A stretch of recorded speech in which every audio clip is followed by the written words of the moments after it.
Our bodies hold on to sodium very, very tightly, because sodium is found in very low amounts in plant foods. But if you've ever cut your finger and stuck it in your mouth, you know that sodium is plentiful in blood, and it's a cation that's found in high amounts in animal tissues. By contrast, potassium is widely distributed in plant foods. And our kidneys every day dump tons and tons of potassium so that they can keep our potassium levels within a normal range. So we tightly regulate potassium by getting rid of the excess potassium that we're constantly taking in through plant foods, but we hold on to sodium because it is a rare metabolite in plant foods, and that's why all herbivores have a desire to seek out salt. That's why we love the taste of salt, and animals such as deer, antelope, cows, etc., all seek salt licks in the wild to replenish their body's sodium. By contrast, carnivores have no innate mechanism to tell them to seek salt even when they are markedly sodium depleted, because the nature assumes that if they're alive, they're full of salt. So they don't need to actually go out and seek sodium. And then human jaw structure mechanics are those of a classical herbivore, which I won't go into detail here because you can find that in my lecture, Are Humans Designed to Eat Meat? So then what should human beings eat? Again, we can look at human diet and anatomy and see that we are adapted for a strictly plant-based diet. Again, I'm not going to go into detail on that here because I have a very detailed comparative anatomy lecture that goes into this in great detail. But again, from this schematic, you can see very clearly that we don't have the anatomy of the carnivore. We have anatomy that is more in line with that of the herbivore. And so I would tell you to please see my lecture, Are Humans Designed to Eat Meat? It'll give you all of the detail that you need. Now, in nature, organisms have to be energy efficient.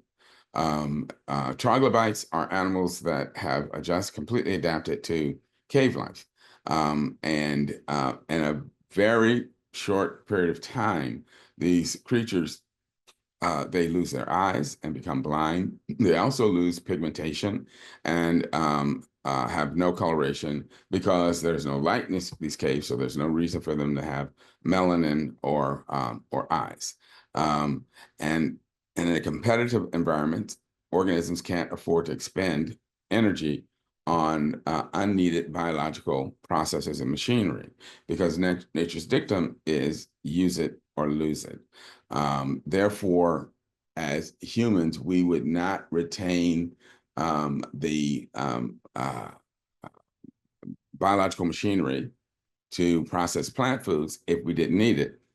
That's one reason we lost the ability to make vitamin C. We're taking it in our diet. We don't need it.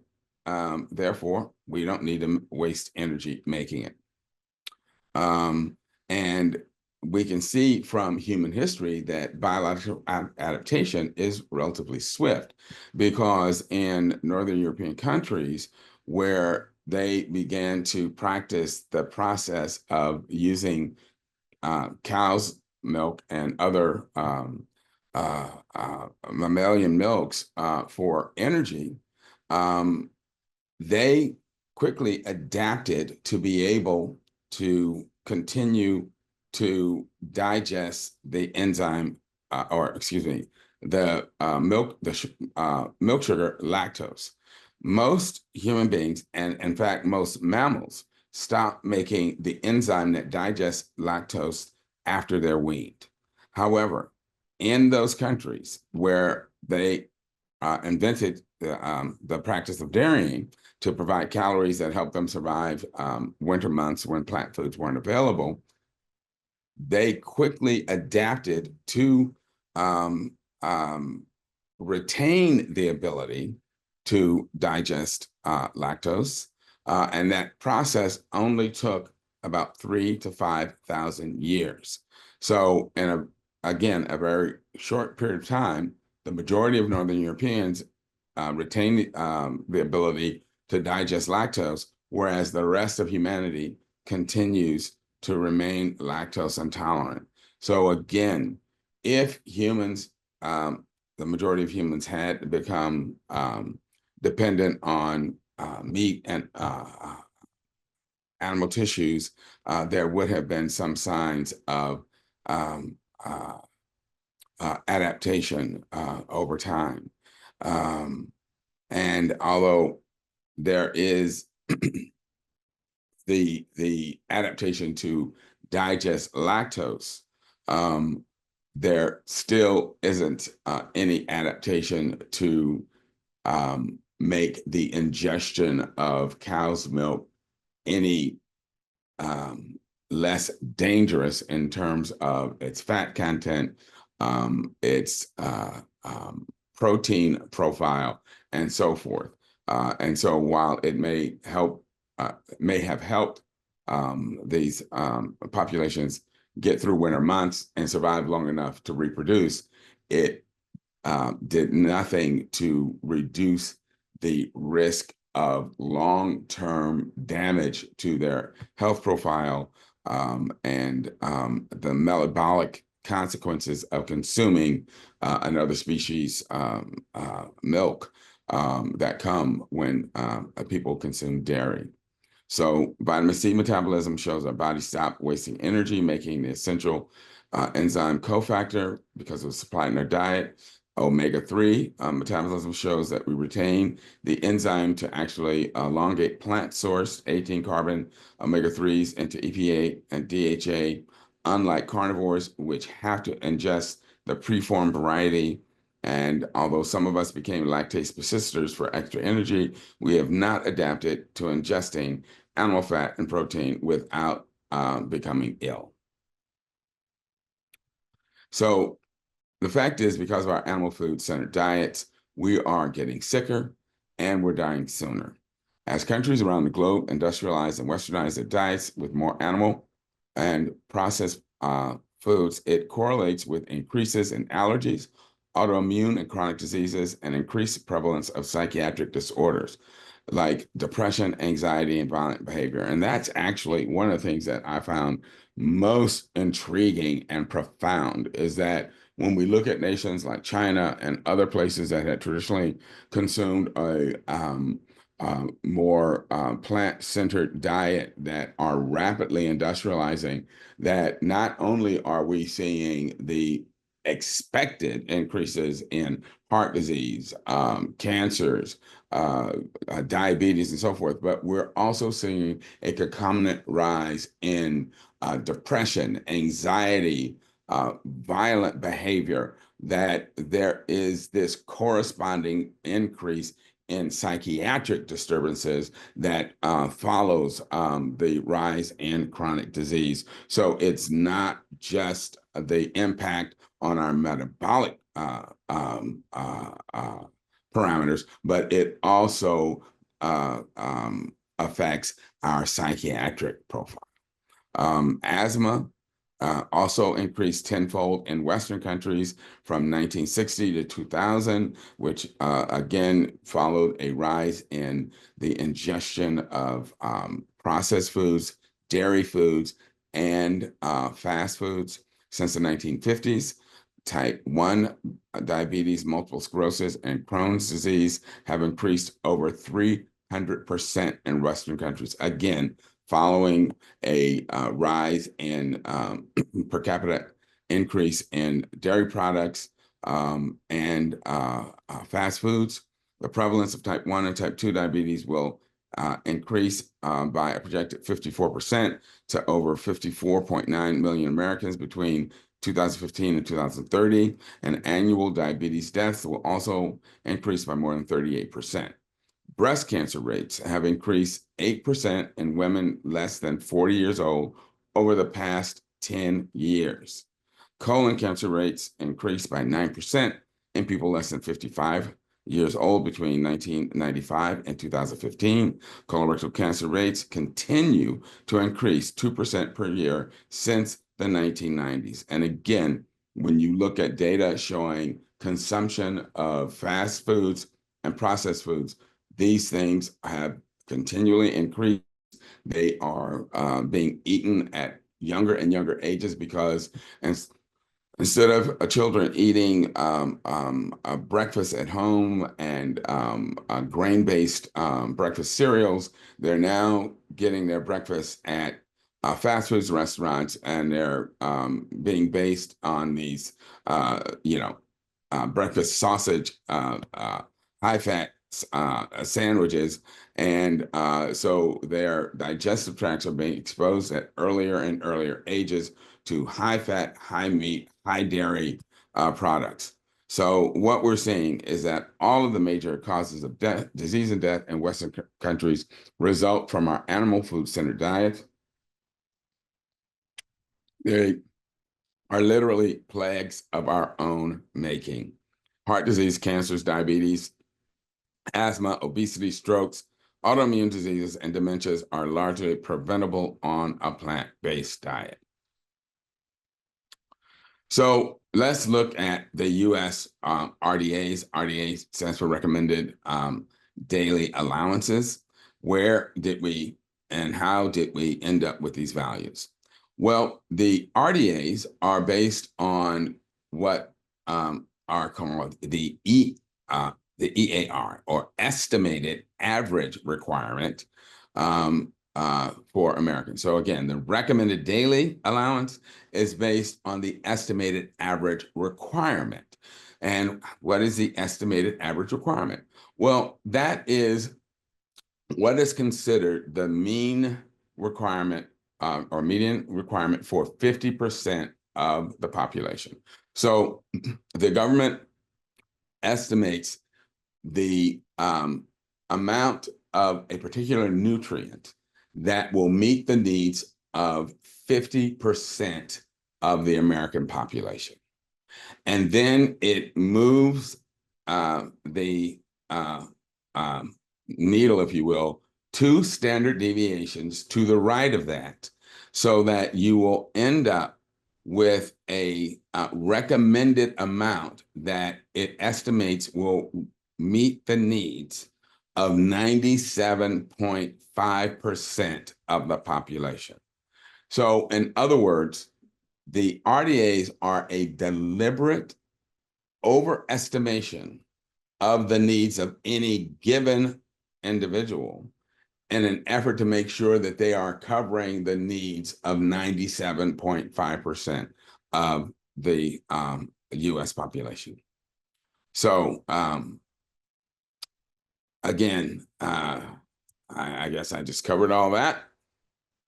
So let's talk about protein, because there is so much gaslighting and misinformation in the public and in the media, and get put out by nutrition companies about protein, that we really need to understand what protein is, what it is used for, why it is important, and why it is well, and what constitutes protein quality, and also why you should not be eating lots and lots and lots and lots and lots and lots of protein. So first of all, what makes protein protein? What makes protein protein is the presence of nitrogen. Okay, so carbohydrates are made up of just what the name says: carbon and hydrogen and oxygen. Dietary fats are also made up of carbon, hydrogen, and oxygen, just in a more concentrated form. They're primarily carbon and hydrogen with with much less oxygen, and so they're a more concentrated energy form. But neither carbohydrates nor fats contain any nitrogen. Only, protein contain nitrogen, and the nitrogen in protein is attached to a carbon backbone and is made into what are called amino acids. So the nitrogen that is eventually incorporated into amino acids is taken up by plants, actually through their roots, not through their leaves. The carbon that is utilized by plants to make carbohydrates comes in through the leaves. The nitrogen comes in through the roots. Symbiotic bacteria in the soil working with the plants break the bond, because the nitrogen in the atmosphere is actually two nitrogen atoms that are triple bonded to each other. And it's very, very inert, which is why it doesn't really react with anything normally. But these bacteria and the plants can break that triple bond and then reduce the nitrogen atoms. What does that mean? It means they add electrons to those nitrogen atoms that make those nitrogen atoms very reactive, because electrons want to grab onto something. They don't like just sort of hanging out by themselves. They're like those creepy guys at the discotheque that always want to grab onto something. Then these activated nitrogen atoms can join onto these carbon backbones. And once they do that, they can form what are called amino acids. These newly synthesized amino acids are then attached to one another to form proteins. So proteins are strings of amino acids that have been joined together. So again, to briefly review, nitrogen gas is one of the most inert substances known. Normally, nitrogen atoms are triple bonded to one another. Plants working in concert with bacteria can break those bonds and fix the atmospheric nitrogen. In other words, attach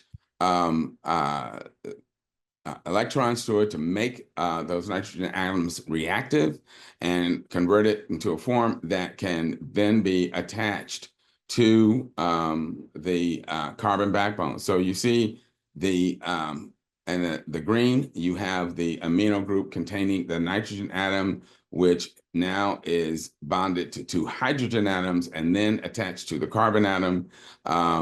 Then you have what's called the R group, which is a side chain, which don't get hung up on that. That just is a chain of different chemical groups that gives the different amino acids their various properties and allow them to do all the amazing things that amino acids can do. And the important thing that I want you guys to get from this point is that all amino acids, and therefore all proteins, is initially made by plants.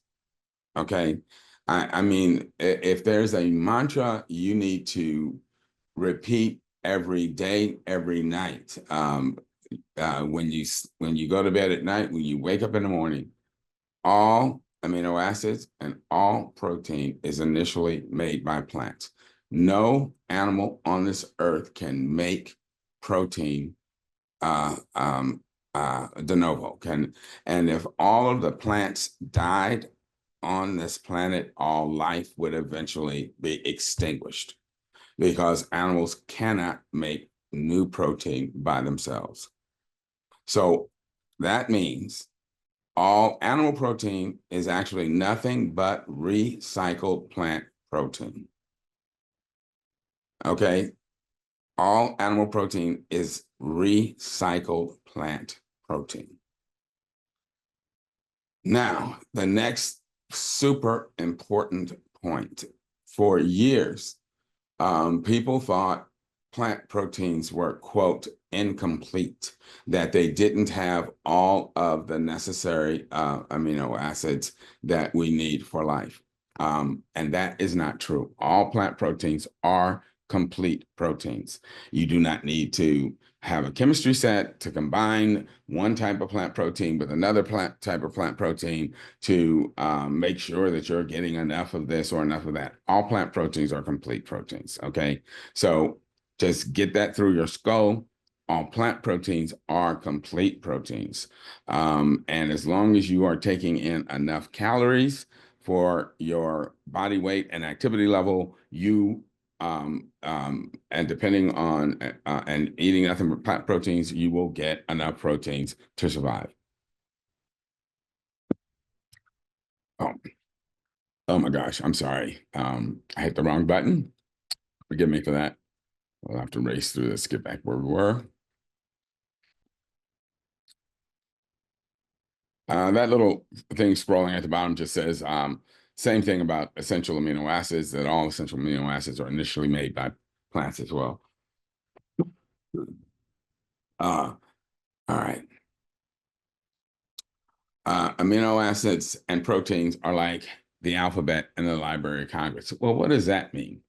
So there are only 20 amino acids that make up all of the proteins in all plants and all animals. It's just like the alphabet that we use is comprised of 24 different letters. But you can combine those 24 letters in ways that will allow you to make the millions of books that you find in the Library of Congress. Likewise, you can combine and recombine the 20 amino acids that make up the tissues of all living organisms in ways that allow you to make up the tissues of all living plants and animals. And what differentiates the differences between plant and animal tissues are the relative amounts of the differing amino acids. And yes, our bodies can tell the difference between animal and plant proteins, and they have differing effects on our health and physiology. So what are some major determinants of protein utilization? Of course, adequate protein energy intake, adequate daily energy intake, because if we don't take in enough energy, our body strips the nitrogen off the protein and converts the carbon backbones into carbohydrate.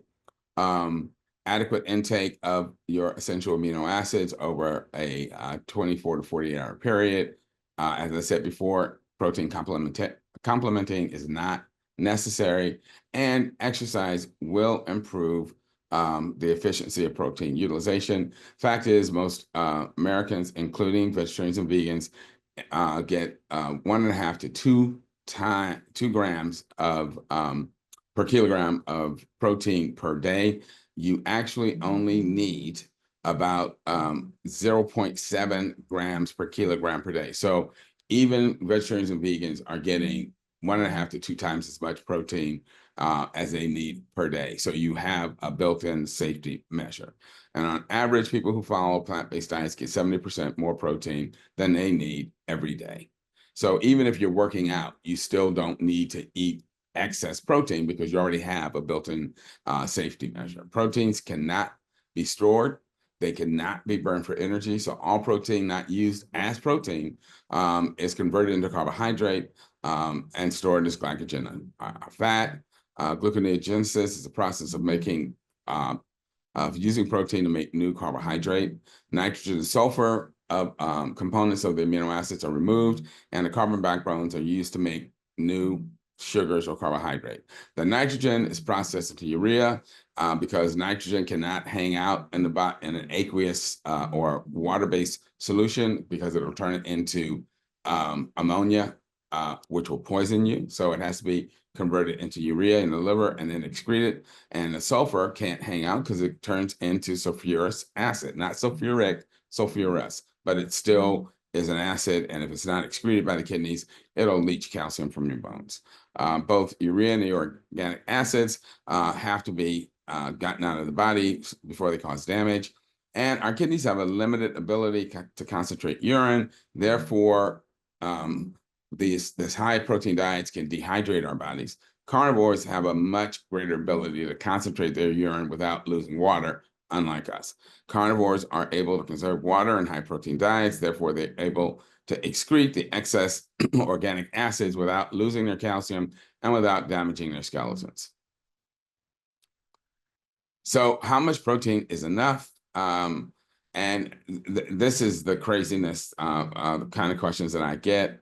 A woman who had recently become vegan contacted me because she was distressed because her trainer told her that she had to consume 105 grams of protein per day. And she was wondering, how in God's name was she supposed to get 105 grams of protein per day on a vegan diet? So I told her, I said, let's work backwards. The recommended amount of protein per day is really about 0.7 per gram, 0.7 grams per kilogram of body weight, but let's use 0.8 to just give you a little more wiggle room. So at 0.8 grams per kilogram, 105 grams times 0.8 comes out to a body weight of 131 kilograms. 131 kilograms of body weight, each kilogram weighing 2.2 pounds, means that you'd have to have a lean body weight of 289 pounds. That means that you would be as big as a female gorilla, okay? That is enough. That is way too much protein for an adult woman. So please do not listen to people who don't know what they're talking about. That is way more protein than any adult woman would need, and it is not healthy. There are other questions about, do elderly people need higher protein intake to prevent muscle wasting? And actually, the answer is no. The research that was done suggesting that it was necessary for elderly persons to consume more protein is flawed because it was done using animal protein. It was done on elderly persons who were sedentary and not moving. There's evidence starting to come out now that when elderly people are fed plant-based diet, that they use the protein much more efficiently and don't need huge amounts. So what is a natural diet for these animals? Clearly, people say plants. True. So follow-up question. At what point in their lives do they eat animal protein? About 85% of you are going to say never. And then after some thinking, 15% of you are going to say when they're babies, when they're nursing infants during their rapid growth phase. And that is correct.